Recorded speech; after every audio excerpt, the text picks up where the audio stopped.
Hi guys, good morning, good morning, good morning. Isang mapagpala at masaganang araw po sa ating lahat, sa mga mahal po naming mga magsasaka at sa lahat po ng mga manunood po natin. Ito po muli ang inyong Doc Germs, ay makakasama po ninyo ako upang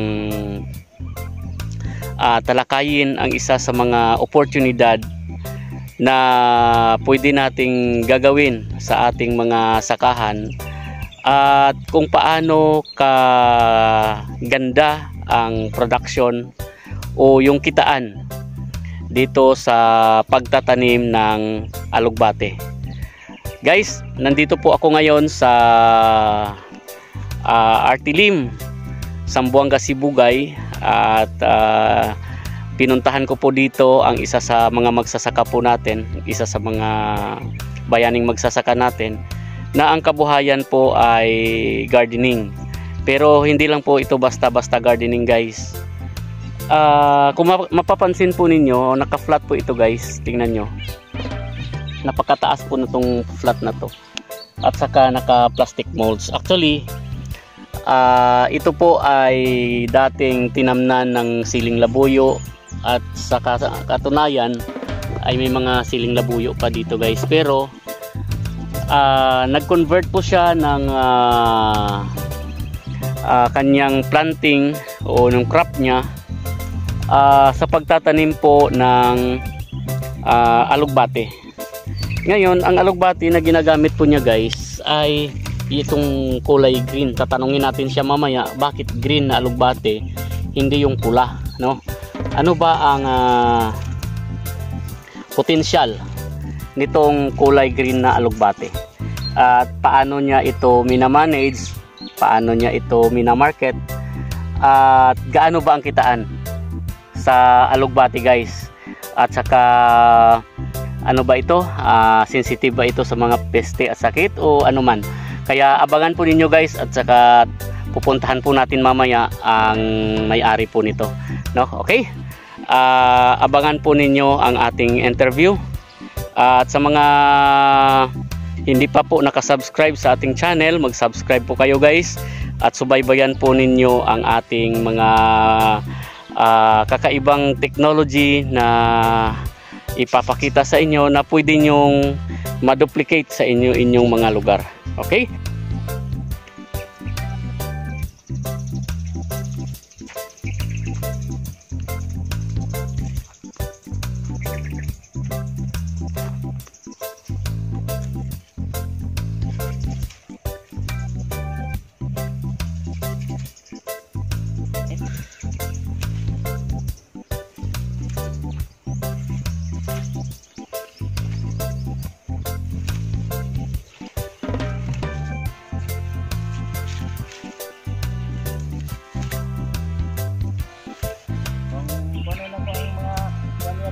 Oo. Ang kanamian kuya, kay taas imong plat, hindi ka na magdungok kayo ba? Hindi ka na magtuwad kayo. Kanina magtuwad ka rin konon kanan. Lagi. Oh, hindi kin mag anong tubig. Kay kuan man habog man siya. Oo. Kay maluo man ni siya kuya pag may tubig no. Oh. Pagdaghan. Ayan guys, ito yung hinarvest ni kuya. Tapos may mga hinarvest na rin siya doon sa kanyang payag, no. Ito bang gawan ako? Ito kasi farmer talaga yan kuya. Okay, dito po si kuya, tatanungin po natin siya. At siya yung may-ari nitong farm na to. Kuya, pakisabi po ano yung pangalan mo? Ako si Gaga Danong. Ako si Kuya Gaga. Oh, Gaga din diri sa kuan boundary Artilim Tungawan. Tungawan, no. Kuya, ilang taon ka na nag-garden sa mula noon? 3 years pa lang. 3 years ka pa lang nag-garden. Pero bago itong mga alugbati na to, ano tong mga itong garden mo dati? Anong mga tanim mo? Kuan, atsal, saka siling labuyo. Mm-mm. Tapos pagkatapos sa siling labuyo, talong. Talong. Oo. Kaya pala may mga may mga plastic molds at saka naka-flat itong itong farm. Gaano ba kalawak tong farm mo, kuya? Mga half hectare siguro to. Nasa Oo. 1.5 hectares. Oo. At ngayon, napansin ko po ay nagpaparami na po kayo ngayon ng alugbate. Sa halip na mga atsal at saka talong, alugbate na ngayon ang itinanim ninyo, ano? Alugbate na po. Pag kuman sa alugbate, talong na naman. Bali nag-crop rotation pala kayo. Oo. Ganun ba? Dili permile alugbate lang tanan. Oo. Okay. Oo. Sandali, kuya ha. Kuya, bakit mo napili itong alugbate? At saka napansin ko, itong alugbate na itinanim ninyo ay kulay green, hindi yung pula. Ano po yung potensyal nito sa market dito sa Zamboanga, Sibugay? Dili sa Zamboanga, Sibugay, mo man ni ang kusog nga kuan nilang ginapalit. Dili tong pula. Pula ambot tong diin ang pula nga kusog pod. Dili man puti man dire. Morning ang pinaka puti nga alugbate. Okay. Ito yung pinaka silabol. Silabol pod. Tapos ano po yung dito, kuya? Magkano pala ang presyo pagka maganda yung presyo? Kuan 40, 45. 45 ang kilo. Tapos pagka medyo alanganin yung presyo, pinakamababa karon 20 na lang. 20. Oh. Pero hindi naman siya gaanong tumatagal sa ganong presyo. Dili siya magdugay. Balik na po sa normal ang niya, ang iyang price. Price. Ngayon, kuya, ilang beses ka mag-harvest sa isang linggo dito sa area mo? 2 times a week. Okay, tapos mga ilang buwan na po itong alugbate? Ano na kanang kabulan na mga 6 na siguro. 6 months? 6 months. Okay. From planting, ano tong itinanim nyo? Buto ba or yung mga sanga? Pwede buto, sanga, pwede man. Pero yung sa inyo? Mas gwapo ang buto itanim. Okay. Anong diferensya? Okay. Matagal mamatay yung buto. Pero mga ilang porsyento yung mga buto na itinanim nyo dito?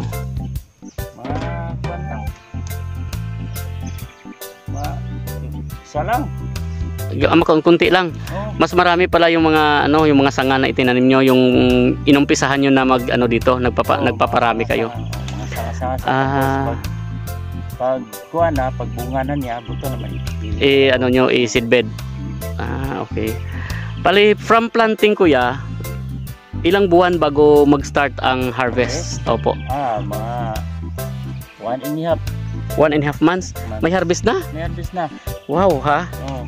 Tapos yung distance of planting niyo dito, ano yung distance of planting niyo? Mga meters. Ito, 1 meter. 1 meter lang ang distance. 1 meter tapos another 1 meter. Tapos magkabilaan ba?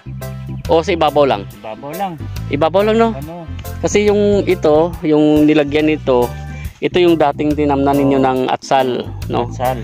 Oo. Tapos yung may mga butas-butas, sili. Tapos ngayon, yung alugbate, para hindi masayang tong plastic molds ninyo, ay dito na kayo nagtanim sa ibabaw. Tapos 1 meter ang distansya. Dagang kay butas-butas. Nagtanom pa mi og kanang tangkong. Nagtangkong pa? Dugol man ng tangkong.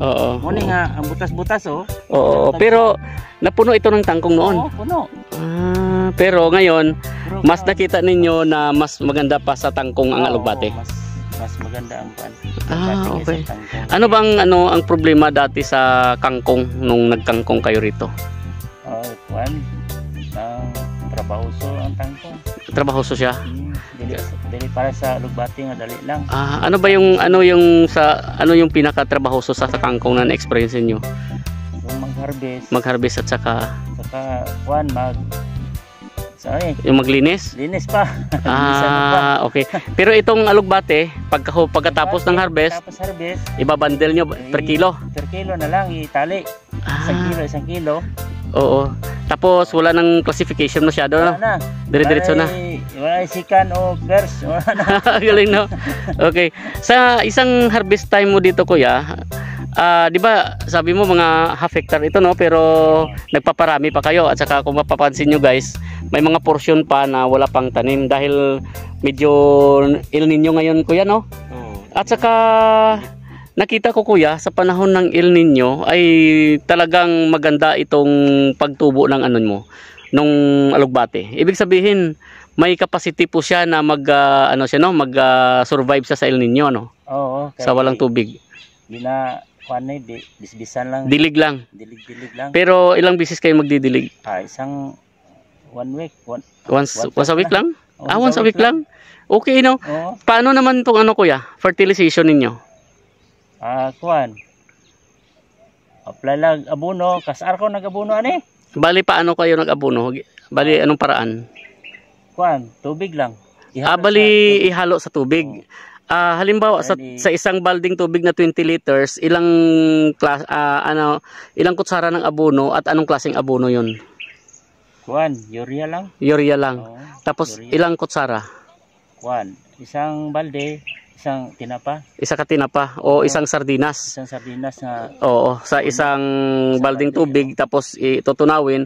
Oo. Sa bawat puno, ilang ilang isang sardinas tinapa, din isang sardinas lang. ang bawat puno. Bawat puno. Pero once pa lang kayo kuya, Oo. nag-abono pero napakataba. Oo. Ang galing, no?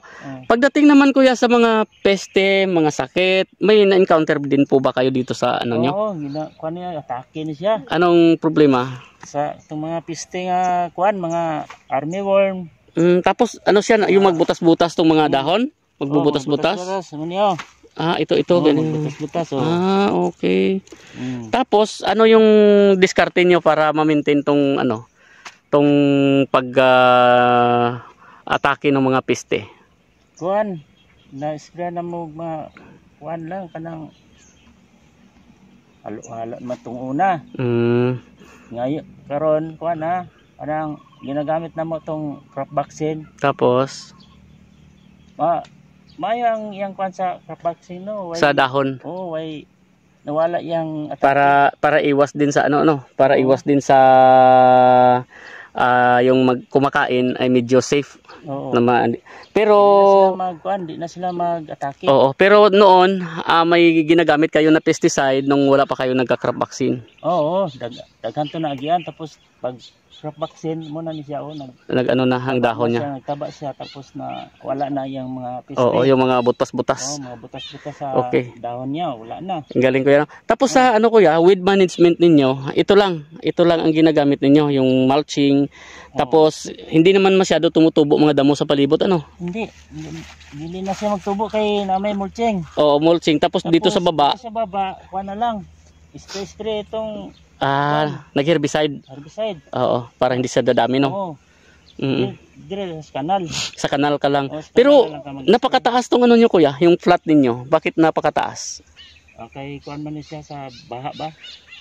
Ibig sabihin may time na medyo mataas yung tubig dito. May time na magsigig ulan, mapawan ni dire og tubig. Diretso lang dito ang tubig. Okay. Balik tayo dito sa kuya, sa alugbate. Ano yung ninyo, observation ninyo pagdating sa panahon na tag-ulan? Ano yung mga epekto sa alugbate sa panahon ng tag-ulan at saka sa panahon ng tag-init? Ano yung na-observe niyo? Ang ting-init, gwapo ang ting-ulan kaysa ting-init. Sa alugbate? Oo. Okay. Kay di na ka magdilig. Oo. Ayun, kuha na lang ka. Spray na lang kung may makita gagmay nga sprayhan mo lang. Spray lang. Okay. Pero kuya, pagdating doon sa ibig sabihin mas mataas ang production sa panahon tag-ulan. Oo. Pero sa pest and disease control hindi naman masyado. Kasi itong hindi naman siya masyadong alagain ang alugbate. Ngayon kuya, hindi siya alagain gaya ng mga mga tinanim niyo dati na talong at saka sobra. Alaga. Sa estimate mo kuya sa isang harvest. Oo nga Oo. Oo. Sa estimate mo kuya sa ganito kalaki na area, di ba twice a week ang inyong harvesting. Oo. Sa pag-harvest ninyo, ilang kilo ang ma-harvest mo sa isang harvest time? Oh. Depende kung kuan. Depende sa buyer kung daghan ilang kuan. Harvest na mo tanan, pero kung may limit sila mga 100 kilos lang ila gusto. 100 kilos lang. Tapos, yung halimbawa itong hinarbisan mo ngayon, ilang araw mo ni babalikan naman at sa harbisan? 3 araw o 4. Harvest na naman. Ibig sabihin, itong mga ganito kalaki, itong maliliit na to, after 3 days, magiging halos 1 metro na. Oo, madali lang. Ganyan na. Ganyan na siya, kahaba. Harbisonon na siya, kalaki. Ito ganito kalaki. Alanganin pa to? Alanganin pa na. Okay. Alanganin pa. Ibig sabihin na sa mga 2 talampakan, no? Dalawang ganyan. Mga 1.5. 1.5 pwede na. 1.5. Mga almost 1.5 feet. Okay. Yun, ganito tingnan natin guys 2 feet pwede. 2 feet or 1.5 feet. Pwede na. Ganito guys, ganito kahaba yung hina-harvest ni Kuya. Isipin nyo guys, napakaganda ng dahon, masinaw kaayo kung sa Bisaya pa. Okay. Ngayon Kuya, sa isang linggo pag nag-harvest kayo ng 100 kilos sa tag 45, ibig sabihin may 4,500 kayo sa isang harvest, no? Isang harvest. 4,500 sa isang harvest. Sa dalawang harvest sa isang linggo. Wow! Nasa nasa 9,000 ka na, no? Tapos wala masyadong gastos. Isang beses ka lang mag-abono. Isa lang. Galing, no? Kaya lang nagbabari lang po siya doon sa market na sa presyo ng buyer. Nagbaba lang ang presyo sa. Ano bang dahilan ba't nagbaba? Marami kayong nagsusupply? Dagan nag-supply. Okay. Nag-gardening. Pero sa napansin mo, ito yung pinakamaganda kasi after 2 to 3 months, tuloy-tuloy ng harvesting mo once a week. Twice a week. Twice a week. Galing, no? At least, kung halimbawa, nag-harvest ka ng 100 kilos, then tag 20, may 2,000 pa rin. May 2,000. Sa isang linggo, mayroon pa ring 4,000. Makabuhi na ang pamilya. Buhi na, no? At saka, siya, hindi masyadong trabahoso. Tapos, anong oras kayo nag-harvest dito, Kuya, pagka, pinakamaganda? Alas 5. Alas 5 ng madaling araw. Tapos, presko siya, tapos i-deliver na siya. Deliver mga 10 Pero minsan harvest kayo ng hapon, kinabukasan deliver ganon, pwede naman. Pwede naman. Depende sa buyer. Depende. Kaya okay. Kaya guys, napakaganda pala guys ng itong opportunity sa alugbati. Pero green alugbati guys green, kulay green. Pag napuno itong area nyo Kuya, ito nag-expand, no? Nag-expand kayo ng planting. Pag napuno tong half hectare, ibig sabihin, napakalaking to Kuya. Siguro isang harvest ninyo nito mga 500 kilos. 500 kilos kaya. Kaya, no? 500 kilos. Wow. Ito mag-inani na siya kabaga. Mga ganyan na siya kapal. Kapal. Ito bagong tanim ng ito guys kasi nga dahil sa tag-init medyo controlled yung pagpaparami ni Kuya Gaga. Pero tingnan nyo yung naunang tinamnan guys, napakakapal. Kaya nag-expand sila. Ito lang siguro Kuya, itong area na to, mga kulang-kulang 1/4. Pero isipin mo, nag-harvest kayo ng ng 9,000 a week. Isipin mo yan. 9,000 a week, kulang-kulang 1/4, di ba? Napakaganda. Pagka umagaan, Dili nga bugat nga trabaho kay mag half hectares lang ni. Tapos hindi ka naman linggo-linggo nag-spray, no? Hindi. Minsan lang. Isang linggo, isa ka beses lang. Once a week. Once a week lang. Paso-aso lang. Galing Paso-aso lang. Minus ang gasto. Minus ang gastos, tapos maganda pa ang presyo. Tapos halimbawa dito sa inyo, 45 ang kilo, pinakamahal. How much more sa ibang lugar, no? Mga Maynila, baka mas mahal pa. Mas mahal pa siguro dito. Yun yung Kuya, yung kumpra sa inyo. Kumpra. Kumpra na yon. Ang wholesale na yan. Wholesale. Tapos hatid doon. Hatid na. Saan ba yung location ng buyer nyo Kuya? Sa Ipil. Ipil, Sambuanga, Sambuanga Sibugay. Sibugay. Oo. Wow, galing ni Kuya. Kaya guys, di ba napakaganda tong ano ni Kuya, no? Experience niya sa pag-aalogbate.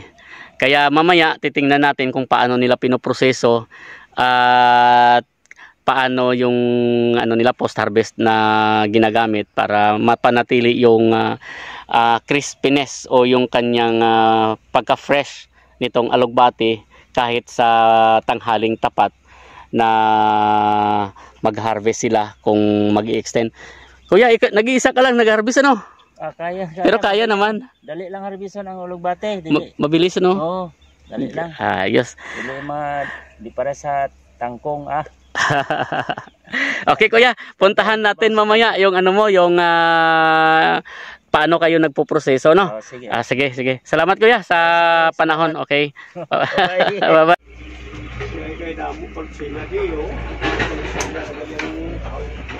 Ilang kilo te isang bundle mo te? 35, 30. Isang kilo. Isang kilo. Ayun, 1 kilo isang bundle. Ganyan lang. Bali, ano tino, hindi mo na nililinisan ng gaya ng kangkong. Wala na, diretso na. Di ba? Okay.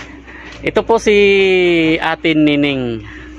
Siya yung may bahay ni Kuya Gaga na kung saan ay katuwang ni Kuya Gaga sa hanap buhay. Ganyan kaganda guys yung kanilang harvest. Isipin nyo yan, napakaganda. Ayan. Binabandel, kinikilo muna guys, tapos ibabandel. Nylon gid ganyan gamit mo te? Ano lang, di man ni nylon. Ano na? Abaka. Abaka. Abaka pala yung ginagamit nila pang tali guys. Ano ba? Ang sigos?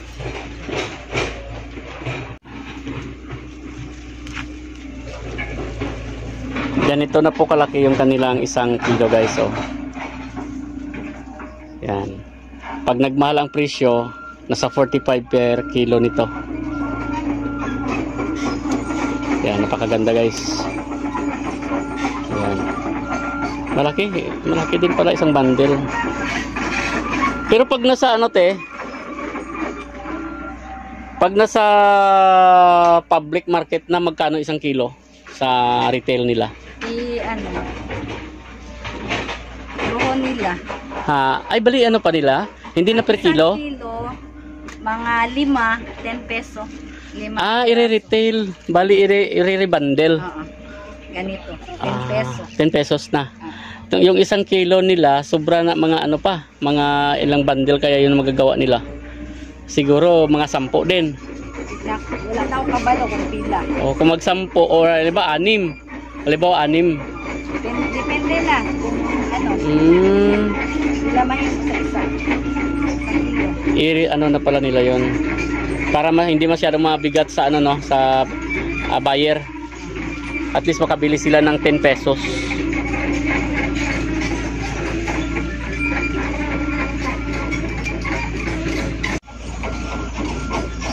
Ayan na si Kuya. May dala-dala na po siya.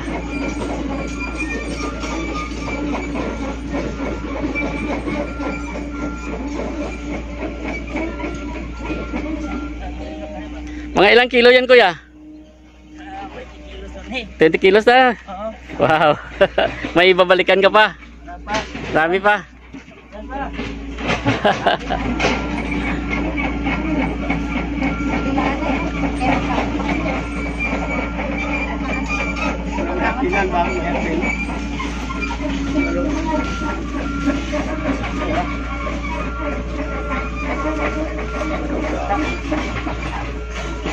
At least hindi na kayo nag-hire ng ano Kuya no, ng tao. Oo, sa 100 kilos na ma-harvest nyo, kayo dalawa lang ni ate, okay na. Kina. Diba, ang galing. Kaon ka na Kuya. Asan ni? Asa to balon tate? Kamura eh? Wala mo wala. Pwede na. Bugkos. Okay. Kadali ang bayar.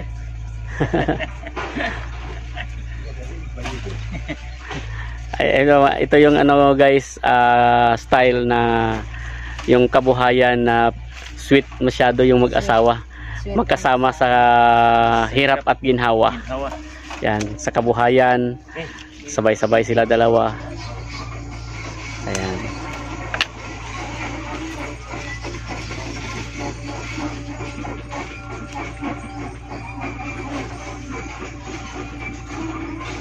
Dako kay tabang niti sa ano no pag-eskwela sa mga bata sa una no, ang gardening ninyo.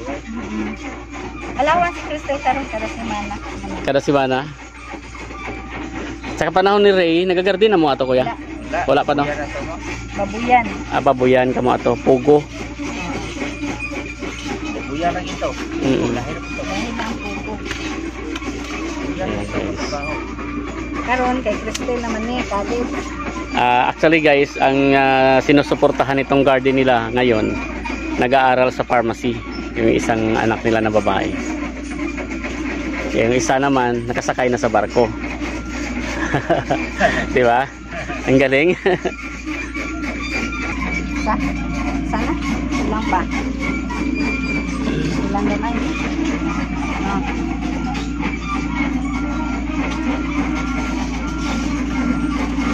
Tinatalian po nila ng abakayan guys.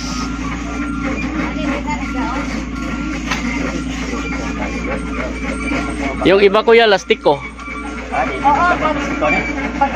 Lastik ko kung di katong di ripak na nila to. Isang. Itong taggis. Kay maliit lang yun no? Kanya kay dili na kanya lastik ko no? Oo. Kilo. Kaya abaka yung ginagamit ni kuya. Biodegradable. Hindi plastic.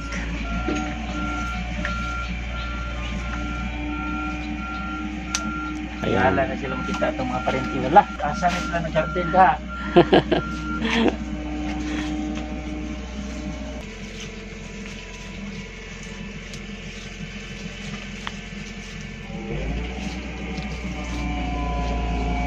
Okay. Tatanungin po natin ngayon sila Ate Nining at saka si Kuya Gaga kung ano po yung masasabi po nila para sa ating mga magsasaka na manggugulay. Kuya, ano pong ma-advise ninyo sa kanila? Sa mga diskarte ninyo sa pagsasaka? So, wala pa nakatanam og gulay sa mga ning ulugbate. Mas nindot yun, magtarong yun mo ulugbate para sa mga na yun ani. Ako harvest sa ulugbate oh. Di ba? Ang tataba guys oh, ang taba. Dagko kayo. Oh, di ba? Kaya dagko. Pwedeng gawing bouquet eh. Di ba? Kaya madali lang kwan. Madali ang pera. Madali ang pera sa ulugbate. Dali magdaghan ng ulugbate. Oo. One month and a half lang. 1.5 lang. May harvest na. Harvest na ka. Tapos ano siya kuya? Yung market walang problema no? Walang problema sa market. Madali maubos. Kinukulang. Kinukulang sa market. Diba? Oh. Kaya guys, yun yung mga inspiring na sinabi nila kuya na yung mga farmers natin na gustong mag-engage ng alugbati production, subukan nyo guys at saka may pera sa alugbati. Madali sa alugbati. May pera sa alugbati. Okay guys, subscribe po at yan lang po muna at Kuya Gaga, thank you very much. Sige, salamat. Ate Neng, thank you very much. No? Thank you. Pinaunlakan nyo po kami sa ating interview dito sa inyong farm, dito sa Zamboanga, Sibugay. Okay? Guys, bye-bye. Bye-bye. Subscribe. Kaya bye-bye. Bye-bye. Okay.